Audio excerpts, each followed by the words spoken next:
Bismillahirrahmanirrahim. Assalamualaikum warahmatullahi wabarakatuh. Alhamdulillahirabbil alamin. Wassalatu wassalamu ala asyrafil anbiya wal mursalin nabiyina Muhammadin wa ala alihi wa man tabi'ahum bi ihsan ila yaumiddin. Allahumma anfa'na bima 'allamtana wa 'allimna ma yanfa'una wa zidna ilma. Puji syukur kita panjatkan pada Allah Rabbul Alamin.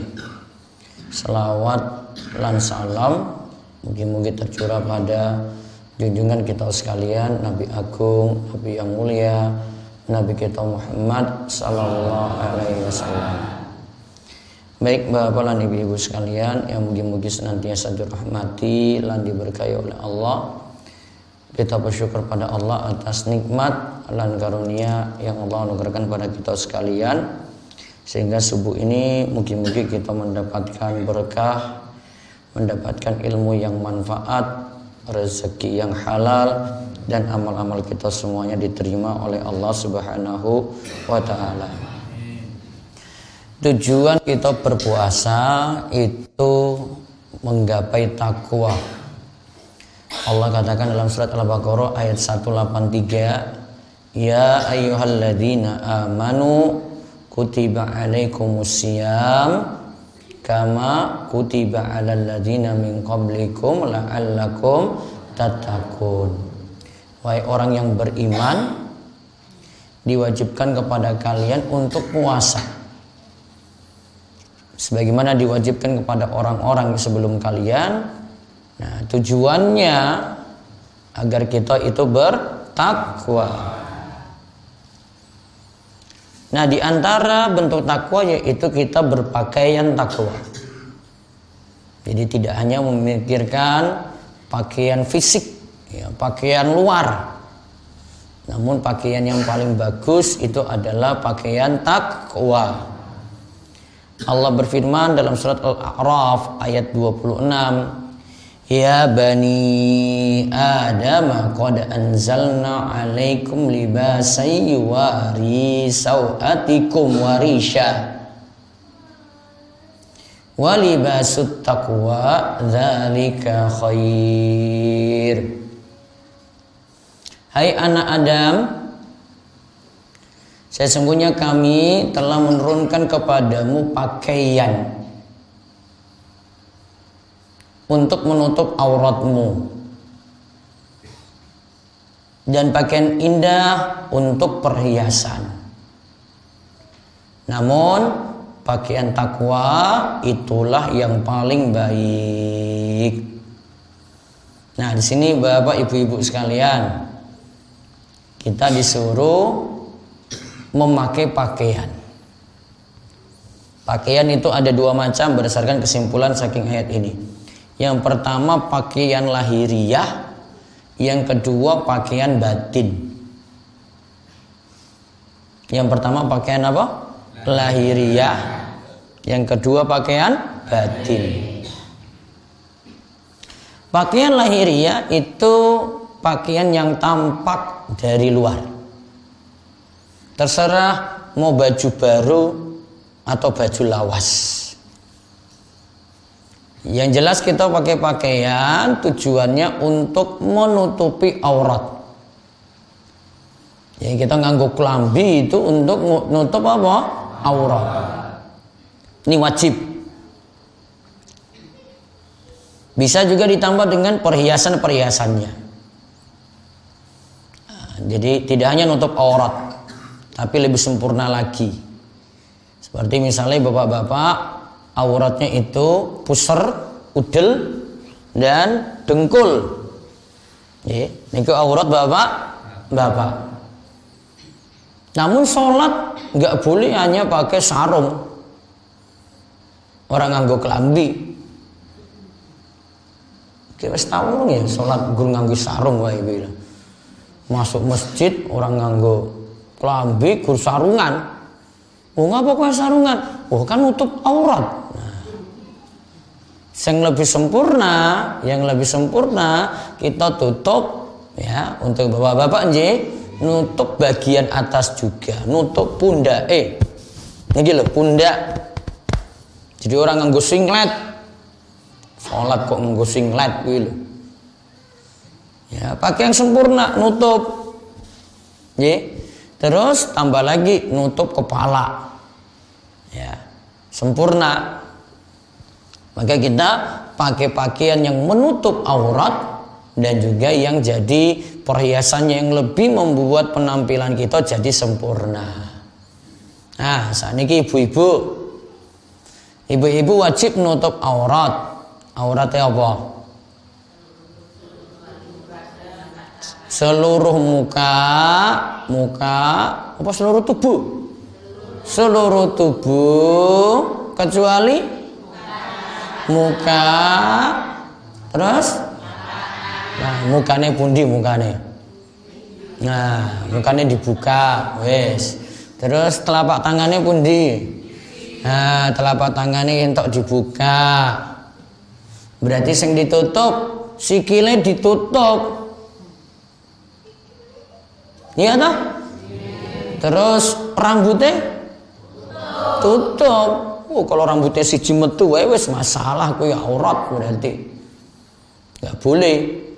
Harus nutupi semuanya kalau ibu-ibu kecuali wajah dan telapak tangan.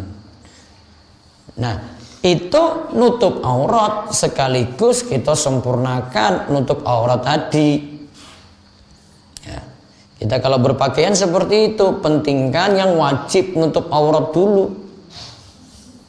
Bukan pentingkan baju anyar. Nah, baju ne anyar tapi orang nutup aurat, masalah. Paham mboten, Pak? Nganggo baju anyar. Celana. Nganggo lepis. Terus kene disuwek.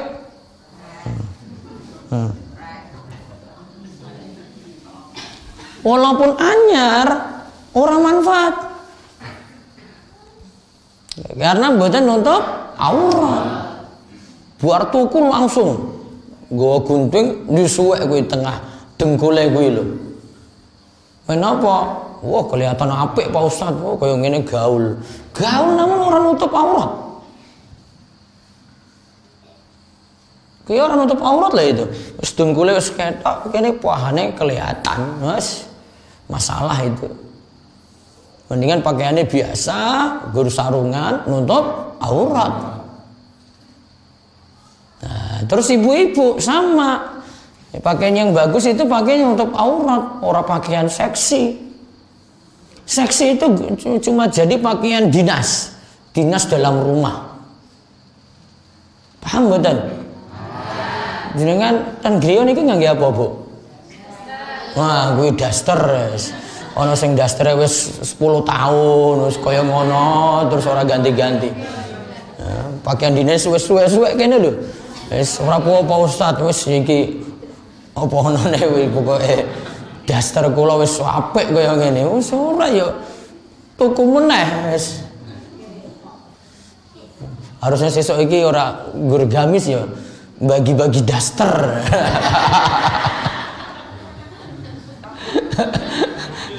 Tapi masalahnya nanti jenengan pakai pasar ning pasar ya kula masalah nanti.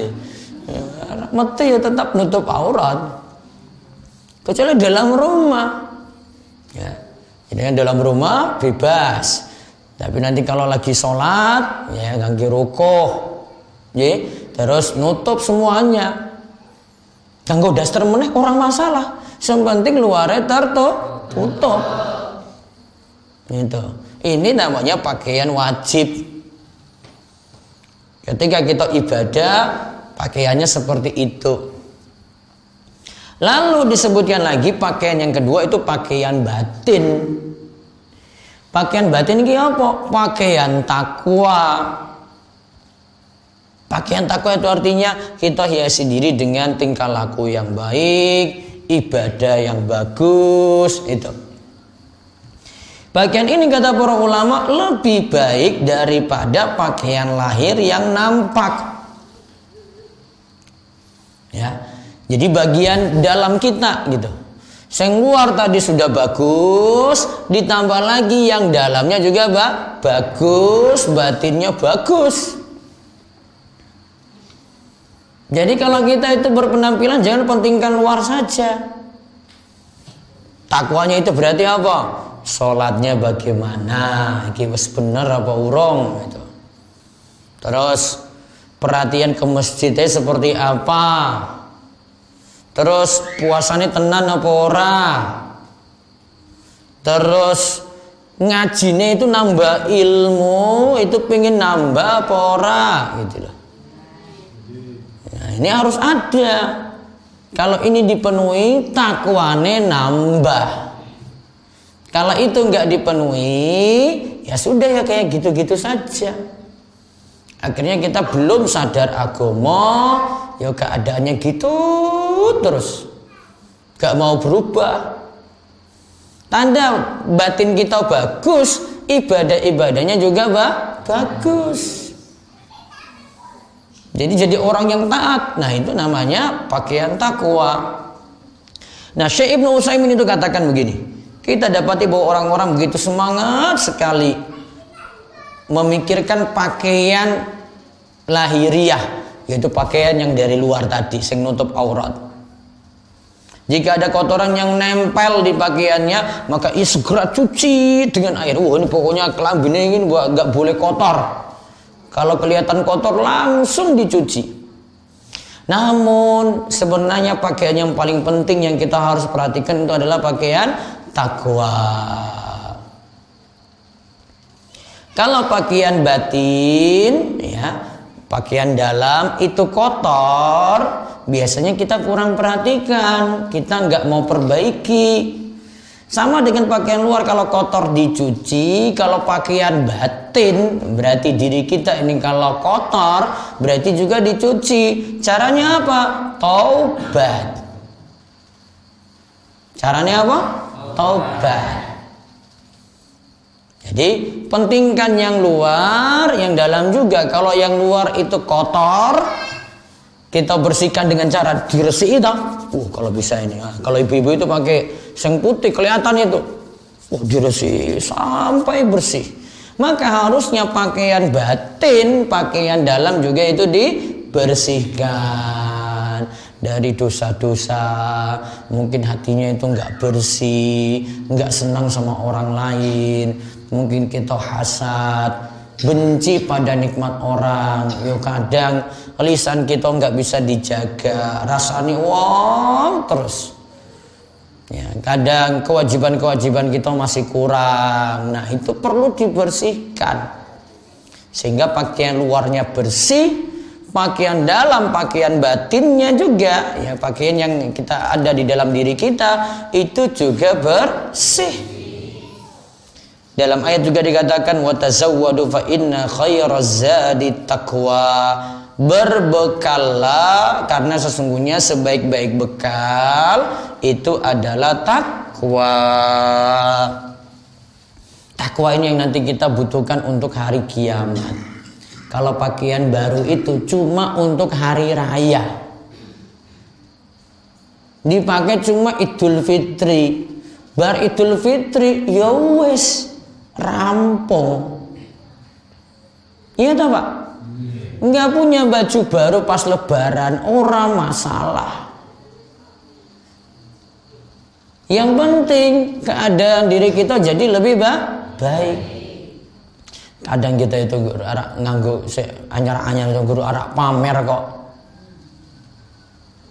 Wah, nganggo klambine anyar. Gamise anyar. Wes habis itu perhiasan-perhiasannya ditokke, coba lihat. Wes kalungnya sing 10 gram. Wes. Terus nambah lagi gelang, wes. Nambah lagi apa? Cincin. Wes. Kabeh pokoke warak salat Id ten lapangan BS. Wes kabeh anyar pokoke. Apa kan anyar kabeh? Wah, soalnya saiki Idul Fitri tangga-tanggaku ya. Wah, men ngerti aku iki wong kepiye ngono lho. Apa-apa ditokke. Padahal yang lebih penting bukan penampilan luar. Diri kita harus diperbaiki jadi lebih baik. Contoh, niki mau akhir Ramadan, ini tinggal tenaga terakhir. Iki sebenarnya wis kesel wis saya. Gitu Pak, warak turu terus. Namun karena Ramadan itu terakhir itu yang paling penting, ya wis tenaga yang tersisa dimanfaatkan untuk hidupkan hari-hari terakhir. Soalnya hari-hari terakhir itu yang pertama ada Lailatul Qadar. Ini malam malam 21 loh ke bengi iki lho. Berarti sudah mulai Lailatul Qadar. Harus semangat. Akhir-akhir loh. Ibadah dalamnya kan lebih baik daripada 1000 bulan. Ora sah mikir klambi anyar sik. Ya, apalagi orang ono duite ya guru arak ngutang paling. Mikir ibadah dulu akhir-akhir ini malam 21, malam 23, pokoknya malam-malam ganjil. Diusahakan harus hadir tarawih. Makanya fisiknya dijaga. Kepiye fisiknya dijaga? Yang kalau saya kesel yo istirahat. Yang penting kan pas tarawih siap. Gitu kan? Pak Ustaz, berarti bar subuh iki aku entak turu. Iya boleh. Saya kok tang ini pas zuhur, ora masalah, sepenting kula sholat zuhur. Ya. Terus bar kuwi turu meneh ora apa-apa. Ora apa-apa. Tang ini ngasar. Iya. Bareng ngasar aku negal. Wis ora masalah. Sepenting bengi jenengan itu siap. Fisiknya kuat. Ya. Tujuannya apa itu berarti? Biar malam itu kuat. Nah, terus ibadah lainnya nanti di akhir Ramadan, perbanyak istighfar. Di antaranya kita mohon ampun pada Allah. Kita dianjurkan baca, kalau tonton diikuti Allahumma innaka afuun. Tuhibbul afwa. Fa'fu anni. Allahumma innaka afuun. Tuhibbul afwa. Fa'fu anni. Ini doa saking Nabi diajarkan pada istri beliau Aisyah untuk mohon ampun kalau dapati Lailatul Qadar. Karena kita tidak bisa tentukan, maka kita baca di 10 hari terakhir. Maka dirutinkan. Bar tarweh, bar witir, baca doa tadi. Allahumma innaka afun tuhibbul afwa fa'fu anni sampai akhir Ramadan.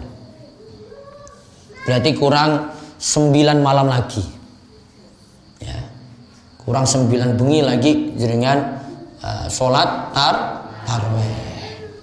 Terus yang terakhir, jangan lupa bayar zakat, bayar fitrah, karena fitrah ini nanti akan membersihkan jiwa-jiwa kita sekalian.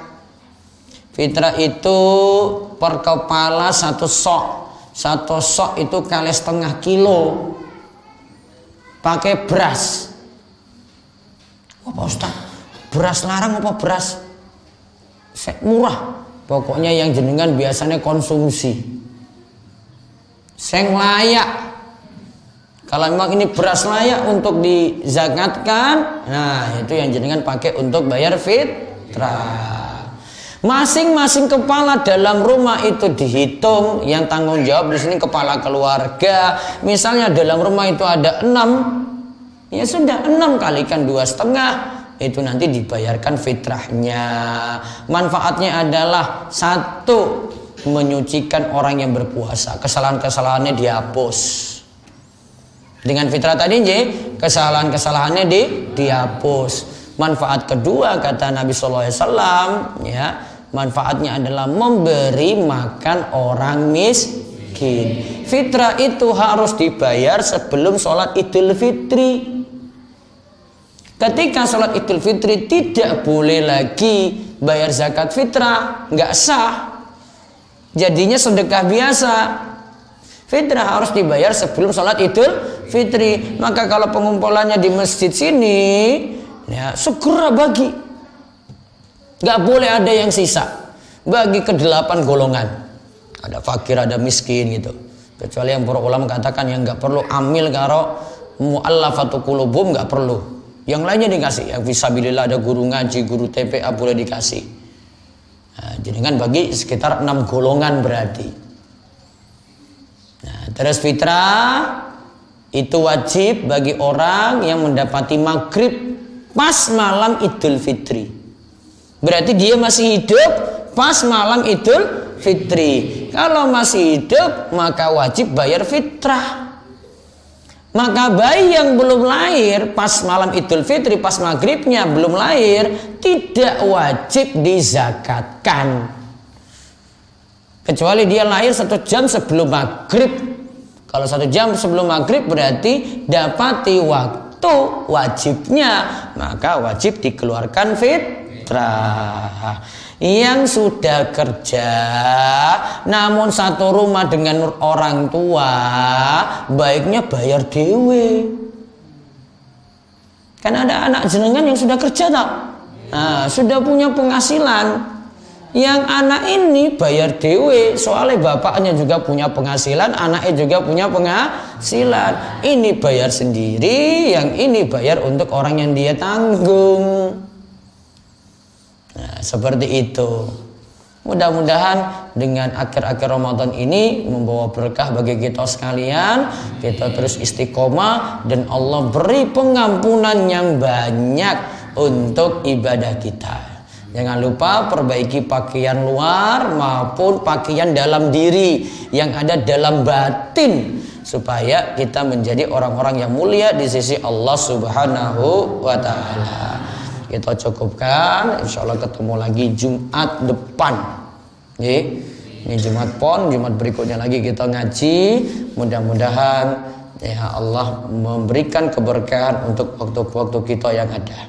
Kita tutup, kalian doa kafaratul majelis, monggo.